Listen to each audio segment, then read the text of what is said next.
Hello students and welcome back team classes channel.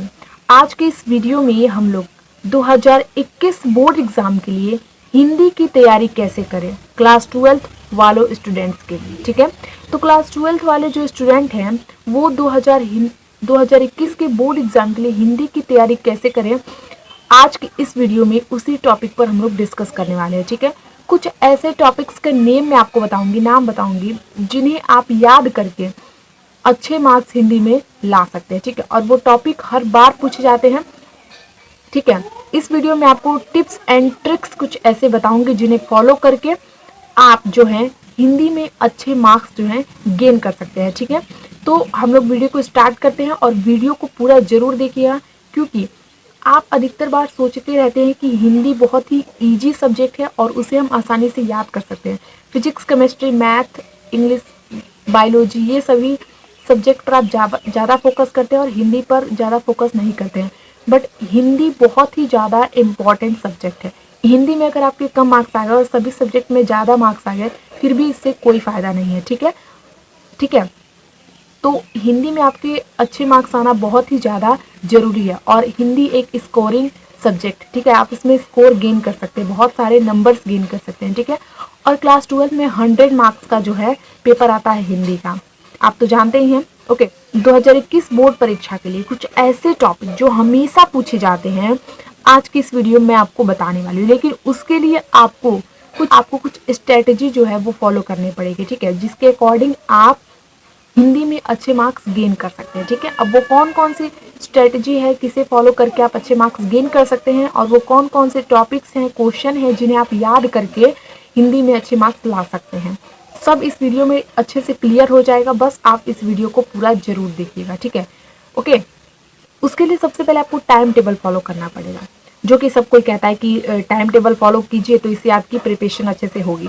लेकिन मैं भी यही कह रही हूँ कि आप टाइम टेबल फॉलो कीजिए तैयारी के लिए। लेकिन डियर स्टूडेंट, टाइम टेबल वही फॉलो करेंगे जिनकी प्रिपरेशन अच्छे से नहीं हो पा रही है, और जिनकी प्रिपरेशन ऑलरेडी अच्छे से हो जा रही है, वो अपने सभी सब्जेक्ट को अच्छे से तैयार कर ले रहे हैं बिना किसी टाइम टेबल फॉलो किए, तो उन्हें टाइम टेबल की कोई भी ज़रूरत नहीं है। लेकिन जो स्टूडेंट अपनी तैयारी अच्छे से नहीं कर पा रहे हैं, उनके लिए टाइम टेबल होता है। ठीक है, और देखिए, टाइम टेबल तो मैं आपको बता नहीं सकती कि आप इतने घंटे ये पढ़िए, इतने घंटे वो सब्जेक्ट पढ़िए, क्योंकि आपके भी अपने कुछ काम होते होंगे और जिसके उसी के अकॉर्डिंग आप पढ़ाई करेंगे ना। कोई स्टूडेंट रात में पढ़ते होंगे तो कोई स्टूडेंट दिन में पढ़ते होंगे, तो टाइम टेबल जो है आपको खुद बनाकर पढ़ना पड़ेगा। ठीक है, लेकिन अगर आप बिना टाइम टेबल के भी पढ़ ले रहे हैं तो बहुत अच्छी बात है। ठीक है, बिना टाइम टेबल के भी अगर आप सारे सब्जेक्ट जो है उसको तैयार कर ले रहे हैं, सारे सब्जेक्ट के क्वेश्चन आंसर अच्छे से याद कर ले रहे हैं, तो बहुत अच्छी बात है। आप टाइम टेबल बनाने की कोई ज़रूरत नहीं है, लेकिन नहीं हो पा रहा है तो तैयारी के लिए टाइम टेबल बना सकते हैं। ठीक है, तो ये हमारा फर्स्ट ट्रिक है एक, कि आप टाइम टेबल फॉलो करके तैयारी कीजिए। ठीक है, अब हम आगे के जो इम्पोर्टेंट टॉपिक हैं, जो कि हमेशा एग्जाम में पूछे जाते हैं और जिन टॉपिक्स को तैयार करके आप एग्जाम में पास हो सकते हैं, अच्छे नंबर ला सकते हैं, उन टॉपिक्स को मैं आपको बताऊंगी। ठीक है, ओके, तो देखिए, सबसे पहले हमारा आता है फर्स्ट नंबर पर हिंदी साहित्य बहुविकल्पीय प्रश्न। आप तो जानते हैं कि हिंदी साहित्य बहुविकल्पीय प्रश्न पूछे जाते हैं, और जो कि गद्य में से 5 प्रश्न और पद्य में से 5 प्रश्न पूछे जाते हैं। ठीक है, और गद्य में से 5 प्रश्न जो पूछे जाते हैं वो 5 मार्क्स के पूछे जाते हैं, और पद्य में से 5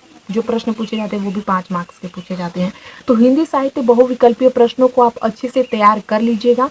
जितने सारे मैंने बहुविकल्पीय प्रश्न जो कि बहुत ही ज़्यादा महत्वपूर्ण है बताए हैं, उनका लिंक डिस्क्रिप्शन में मिल जाएगा, वहाँ से जाकर उन प्रश्नों को याद कर लीजिएगा। ठीक है, और भी जितने सारे महत्वपूर्ण प्रश्न हैं उनको मैं बता दूंगी, बहुविकल्पीय प्रश्नों को।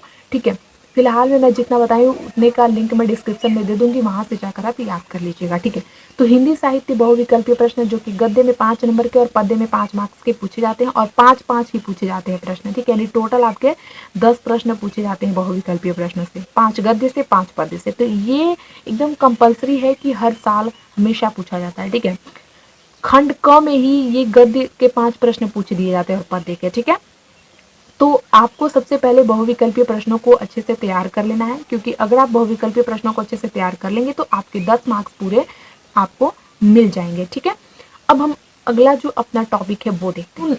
अगला जो हमारा है टॉपिक वो है कि जीवन परिचय। जीवन परिचय गद्य का पूछना एकदम से ही जरूरी है, ठीक है, क्योंकि जीवन परिचय जो है वो चाहे गद्य हो चाहे वो जीवन परिचय पद्य हो, वो एकदम से ही पूछता है, ठीक है। जीवन परिचय हमेशा पूछता है एग्जाम में, आपसे 3 जीवन परिचय हमेशा पूछता है, जिसमें से आपको एक जीवन परिचय जो है लिखना रहता है और पड़ेगा और उनकी कृति लिखनी पड़ेगी, ठीक है। तो जीवन परिचय गद्य में से पूछता है और पद्य में से, तो 3-3 दोनों में से पूछेगा, जिसमें से एक आपको गद्य में से करना रहेगा और एक आपको पद्य में से करना रहेगा, जिसके लिए आपको पूरे 5 मार्क्स, ठीक है, कितने मार्क्स, 5 मार्क्स आपको मिल जाएंगे। जीवन परिचय गद्य का अगर आप एक करेंगे तो 5 मार्क्स और जीवन परिचय पद्य का करेंगे तो आपको 5 मार्क्स मिल जाएंगे पूरे, यानी आपको टोटल 10 मार्क्स मिल जाएंगे, ठीक है। तो आपके पूरे 20 मार्क्स क्लियर हो जाएंगे। कितने मार्क्स, 20 मार्क्स पूरे आपको क्लियर हो जाएंगे, 20 मार्क्स, ठीक है। अगला जो हमारा टॉपिक है वो है कहानी। कहानी देखिए, कहानी बहुत ज्यादा इंपॉर्टेंट है, कहानी का सारांश आपसे पूछता है एग्जाम में। कहानी बहुत इंपॉर्टेंट है, कहानी का सारांश आपसे एग्जाम में पूछता है। पंचलाइट का सारांश, बहादुर कहानी का सारांश, ऑलरेडी मैंने इन दोनों कहानियों का सारांश बता दिया है, और ये दोनों कहानी एग्जाम में बहुत बार पूछे गए हैं, ठीक है, इंपॉर्टेंट है कहानी। तो कहानी में पंचलाइट और बहादुर कहानी बहुत ही ज्यादा महत्वपूर्ण है, इसका सारांश परीक्षा में जरूर पूछा जाता है। तो इस पर वीडियो ऑलरेडी बना दी हूँ मैं, ठीक है, इस पर ऑलरेडी वीडियो बन गया, अगर आपने नहीं देखा तो डिस्क्रिप्शन में लिंक मिल जाएगा इन सभी टॉपिक्स का, जाकर वहां से जरूर देखिएगा, ठीक है। तो पंचलाइट और बहादुर कहानी बहुत ज्यादा इंपॉर्टेंट है, ठीक है। तो ये कंपल्सरी है कि एग्जाम में ये जरूर पूछा जाएगा, पंचलाइट और बहादुर कहानी में से ये दोनों जरूर पूछे जाएंगे, तो इसमें से एक आप करेंगे तो आपको पूरा फुल मार्क्स मिल जाएगा, ठीक है। और कितने मार्क्स का ये एग्जाम में पूछा जाता है, तो ये 5 मार्क्स का एग्जाम में पूछा जाता है, ठीक है। अगला हमारा टॉपिक है रस। रस में आपको हास्य रस, करुण रस और वीरस, इन तीनों रस को आपको अच्छे से पता होना चाहिए। और रस भी आप याद कर सकते हैं, लेकिन ये तीनों कंपलसरी एकदम से कि ये पूछे जाएंगे एग्जाम में, हास्य रस, करुण रस और वीर रस, तो तीनों बहुत ज्यादा इंपॉर्टेंट है रस, ठीक है। तो तीनों में से तीनों रस पूछ सकते हैं, तीनों में से एक रस आपको करना पड़ेगा। एग्जाम में 2 रस पूछा जाता है, जिसमें से आपको एक रस करना पड़ता है, ठीक है, उसके लिए पूरे आपको 2 मार्क्स मिल जाते हैं। और मैं आपको बता दूं कि आपको उदाहरण सहित पूछा जाता है, ठीक है। तो इन सभी टॉपिक्स के जो लिंक है वो डिस्क्रिप्शन में मिल जाएंगे, वहां से जाकर इन सभी टॉपिक्स को, क्वेश्चन को आप देख सकते हैं, ठीक है, और आसानी से याद कर सकते हैं, ठीक है। 5वां नंबर पॉइंट है छंद। छंद में सोरठा, चौपाई और दोहा, ये बहुत ज्यादा इंपॉर्टेंट है तीनों, तो हमेशा ये एग्जाम में पूछे जाते हैं, जिसमें से आपको एक करना रहता है, 2 दिया रहेगा जिसमें से आपको एक करना रहेगा, सोरठा छंद, चौपाई छंद, दोहा छंद, ठीक है, ओके। अगला है हमारा 6 नंबर अलंकार। 6 नंबर पॉइंट है अलंकार। अलंकार में उत्प्रेक्षा अलंकार, रूपक अलंकार, अनुप्रास अलंकार और यमक अलंकार, ये तीनों ही बहुत ही ज्यादा इंपॉर्टेंट है। ये मैं उन टॉपिक्स के नाम बता रही हूँ जो कि हर साल पूछे जाते हैं एग्जाम में। ये टॉपिक इसीलिए मैं बता रही हूँ कि ये एग्जाम में पूछे जाते हैं हर बार, और यही टॉपिक पूछे जाते हैं, यही क्वेश्चन पूछे जाते हैं, ठीक है।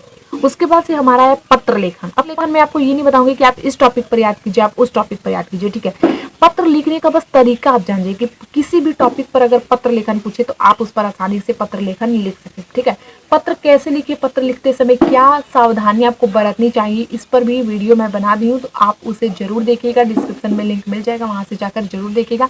पत्र देखिए, अगर आपको जानना है कि पत्र किस पर ज्यादा पूछा जाता है, देखिए बैंक वाले, मतलब कि बैंक से ऋण लेना हो, प्राप्त करना हो, या फिर साफ सफाई जो हो, जो कूड़ा जो जमाव हो गया है कूड़े का, तो इन्हीं सभी पर जो है पत्र लेखन अधिकतर पूछा जाता है, ठीक है।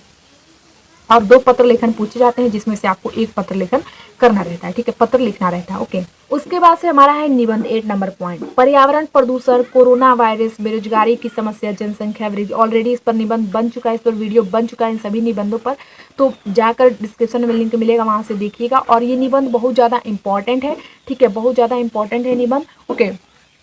और एग्जाम में जो निबंध है 9 मार्क्स के पूछे जाते हैं, ठीक है। तो पर्यावरण प्रदूषण पर निबंध, कोरोना वायरस पर निबंध, बेरोजगारी की समस्या जो कि आजकल बहुत ज़्यादा हो गई है, जनसंख्या वृद्धि, इसका समाधान क्या है, तो ये सभी जो निबंध है टॉप निबंध है, और इस पर जरूर जो है आते हैं, ठीक है। इसमें से आपको 5 निबंध पूछे जाते हैं एग्जाम में, ठीक है, और दिया रहता है कि किसी एक विषय पर निबंध लिखिए, तो आप उनमें से एक पर जो आपको पता हो उस पर आप निबंध लिख सकते हैं, ठीक है, ओके। तो 2020 का जो एग्ज़ाम हुआ था उसमें हिंदी निबंध स्वच्छता अभियान पर आया था, पर्यावरण प्रदूषण पर आया था, बढ़ती जनसंख्या में और जीवन में सदाचार का महत्व और मेरा प्रिय कवि, तो इस पर निबंध पूछा गया था। ठीक है। अब 2021 के लिए आप पर्यावरण प्रदूषण, कोरोना वायरस, बेरोजगारी की समस्या और जनसंख्या वृद्धि और इसका समाधान पर निबंध जो है याद कर सकते हैं। ठीक है, क्योंकि इसमें से एक जरूर पूछा जा सकता है। ओके, अब हम लोग अगले टॉपिक की तरफ बढ़ते हैं। अगला टॉपिक है हमारा 9 नंबर, खंड काव्य पर आधारित प्रश्न। खंड काव्य पर आधारित प्रश्न अपने अपने जिले के अलग अलग प्रश्न होते हैं। जैसे कि जिला देवरिया के लिए होता है रश्मि रथी। ठीक है, रश्मि रथी खंड काव्य। अलग अलग डिस्ट्रिक्ट के लिए अलग अलग जो है खंड काव्य पर आधारित प्रश्न पूछे जाते हैं। ठीक है, तो आप जिस जिले से हैं उस पर आधारित प्रश्नों को याद कर सकते हैं। ठीक है, क्योंकि ये एकदम कंपलसरी है कि पूछे जाते हैं एकदम खंड काव्य पर आधारित प्रश्न। ठीक है, तो आई होप सो कि आपको समझ में आ गया होगा, वीडियो पसंद आया होगा। इस वीडियो में आपको समझ में आया होगा कि आप किन किन टॉपिक्स को अच्छे से तैयार कर लेंगे तो आप हिंदी में अच्छे मार्क्स से पास हो जाएंगे। ठीक है, मैंने उन्हीं टॉपिक्स को बताया है जो कि हमेशा पूछे जाते हैं। ठीक है, तो अगर वीडियो पसंद आए तो वीडियो को लाइक कर दीजिएगा, वीडियो को शेयर कर दीजिएगा, सब्सक्राइब नहीं किया तो सब्सक्राइब कर दीजिएगा टीम क्लासेस चैनल को, और कमेंट करके बताइएगा कि आपको वीडियो कैसा लगा। प्लीज़ शेयर कीजिएगा और लाइक जरूर कीजिएगा, बहुत बहुत ज़्यादा मोटिवेशन मिलता है। ठीक है, तो थैंक यू सो मच।